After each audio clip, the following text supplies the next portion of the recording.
सुखदेव जी कह रहे हैं चार बातों का ध्यान रखिए। कौन कौन से?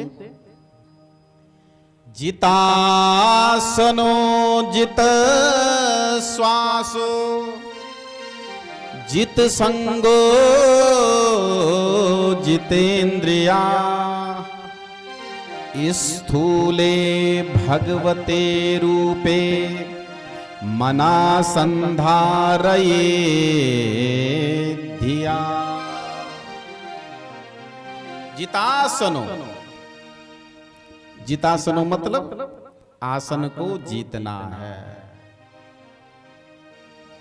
दो नाव पर एक व्यक्ति नहीं जा सकता है, न तो मरना पड़ेगा। इसलिए महाराज एक नाव पर चलना सीखो, एक आसन को जीतो। अगर एक आसन हमारा पवित्र हो गया, हमने जीत लिया, फिर भटकने की जरूरत नहीं है। और आसन तो जीतना ही पड़ेगा। और यदि हम आसन नहीं जीत पाए तो जीवन में कुछ कर नहीं पाएंगे। इसलिए आसन को जीतना पड़ेगा। जितासनो। और दूसरी बात क्या है? जित श्वासो। श्वास को जीतना है। प्रत्येक श्वास में आप राधे बोलो, कृष्ण बोलो, शिव बोलो, राम बोलो, लेकिन ध्यान देना आजकल कैसा है, अगर कहीं पर चार बैठ गए, चार लोग मिल करके दूसरे की निंदा करना प्रारंभ कर देंगे। लेकिन अगर भजन करने लग जाएंगे तो नींद आने लग जाएगी।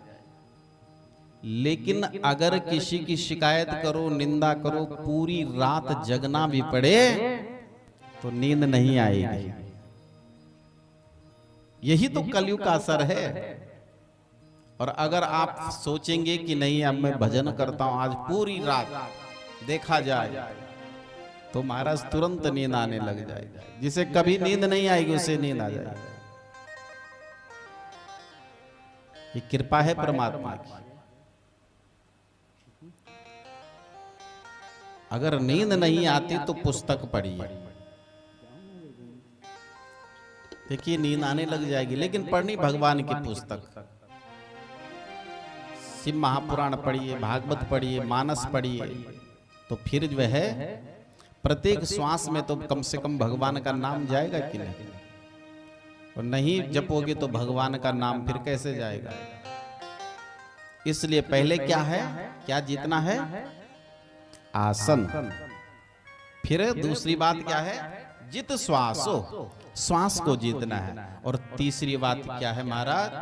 जित संगो, संग को जीतना है। चोर का संग करेंगे तो चोर बन जाओगे। और महाराज शराबी का संग करोगे तो शराबी ही बनोगे। और यदि सत्पुरुषों का संग करेंगे तो सत्पुरुष ही बनेंगे।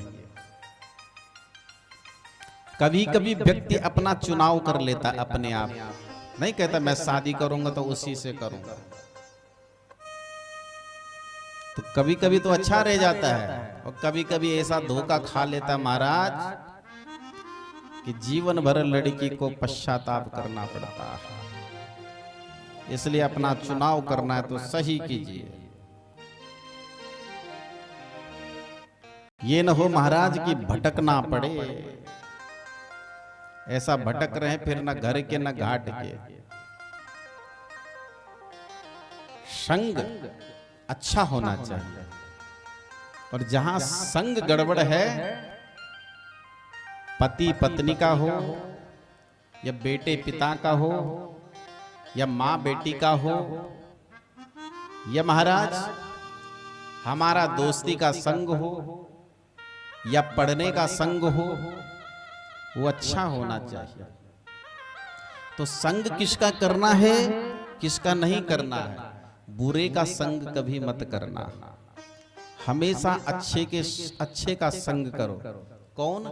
जिसके मन में कोई छल नहीं, कपट नहीं, राग नहीं, द्वेष नहीं, ईर्षा नहीं, जो किसी पर दया करे, उसका संग करो।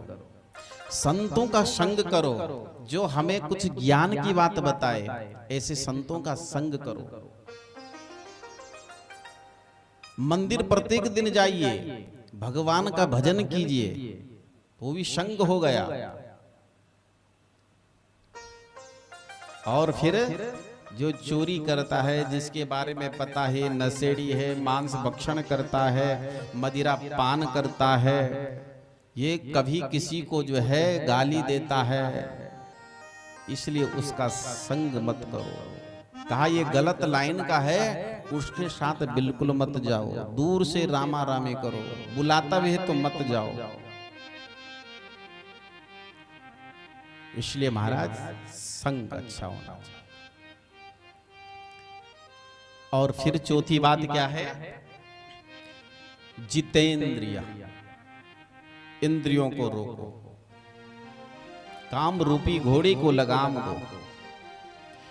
स्थूले भगवतो रूपे मना संधारये धिया।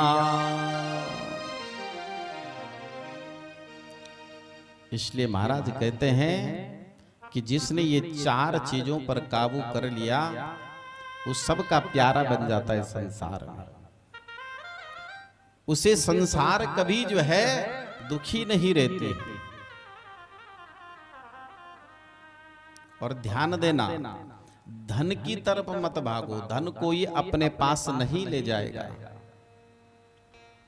सिर्फ यदि भागना है तो भजन के पीछे भागो, भजन करते रहो। इसलिए हम बार बार कह रहे हैं कि भोजन में मात्रा है, भजन में कोई मात्रा नहीं। भोजन लिमिट से किया जाता है और भजन की कोई सीमा नहीं है। जितना आप करेंगे उतना ही अच्छा है। किसी आप भागवत को पढ़ने लग जाएं तो एक बार पढ़ोगे तो आपका जो है फिर दोबारा भी पढ़ने का मन करेगा। एक